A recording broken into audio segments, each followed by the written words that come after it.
Kalau app pautang kita naik lagu ni tak ada mesti kena pergi thanakan, iaitu kita buat diri boleh dah kak. Assalamualaikum warahmatullahi wabarakatuh. Jumpa dengan saya pula dalam page Bella Sansat Masa ya cikat. Hari ni saya nak bagi kita tu buat we boleh app pautang. Iaitu kita nak masuk app pautang tak boleh kau saat ni tu. Buat lagu ni. Kalau rasa app kita jadi lagu ni. App kita jadi lagu ni, kita mesti kena buat lagu ni lah. Apabila app pautang kita nak lagu ni, apa dia kata? Karuna ตรวจสอบความปลอดภัยของอุปกรณ์ก่อนเข้าใช้งานแอปเป่าตังค์ ni dia suka ตรวจสอบ dulu dari segi Play Store, dari segi app เป่าตังค์ kat saat ni tu, dia jagalah selamat kita kat saat ni tu. Apabila ada app dalam telefon kita, dalam terosak kita, app bahaya, app SMS bahaya kat saat ni tu, dia kena ตรวจสอบ dia kena periksa, dia kena scan dulu. Apabila ada app hok bahaya kat saat ni tu, dia suruh gabuh tu baik. Sebab tu lah nak masuk app pautang tak ada boleh. Yang awal kita masuk dalam Play Store kita. Masuk dalam Play Store kita, kita pergi tengok je profile kita. Lepas tu catkan ranci. Sudah kita mari 1 2 3 4. Yang 4 ni giju Play Protect. Giju Play Protect sudah. Apabila kita tekan Play Protect sudah, dia mari lagu ni. Apabila mari lagu ni, kita tekan je 4 segi ni. Hak buat merah ni kita tekan je tu. Mai ngikut tengok lek dalam ni. Kita buka habis dua-dua ni.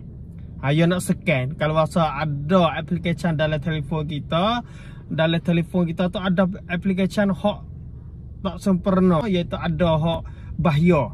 Dia suruh gabung subik lah.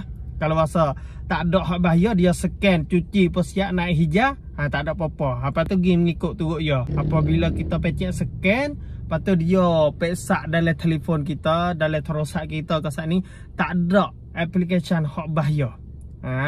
Tu tak ada aplikasi hak bahaya, kita boleh long dalam pautang. Long tabian dalam pautang, masuk robot boleh.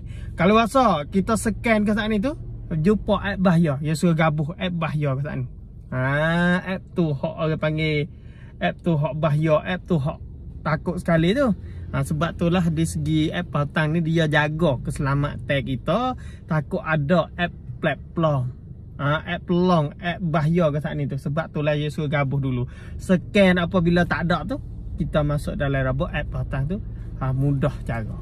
Tu tak ada kena pergi, tak ada mesti kena pergi thanakan. Apabila kita masuk dalam app pautang tak boleh ni, apabila kita buat mengikut turut dia dah kat saat ni, buat teratur dia dah kat saat ni tu, tak boleh lagi. Tak boleh lagi. Rahap pangko tak kena ke mana, hak tu lah baru kita pergi thanakan. Belum awal kalau rasa dia nak suruh ตรวจสอบ kat saat ni tu, kita buat sendiri boleh. ตรวจสอบ ความปลอดภัย tu kita buat mengikut turut kat saat ni, turut teratur kat saat ni tu. Apabila kita sudah buat teratur ya, apabila kita buat mengikut turut teratur ya dah, tak jadi lagi. Hak tu lah kita mesti kena kita nakkan.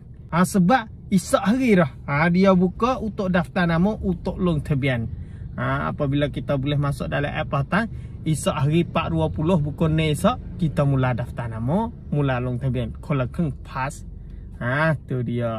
Harap faedah tu peheh belakang, harap faedah tu getih belakang, harap faedah tu boleh buat diri dah. Kalau rasa kita boleh buat diri dah, kita peheh dah, kita hajar demo gatik, kita share video demo tahu gatik, insya-Allah.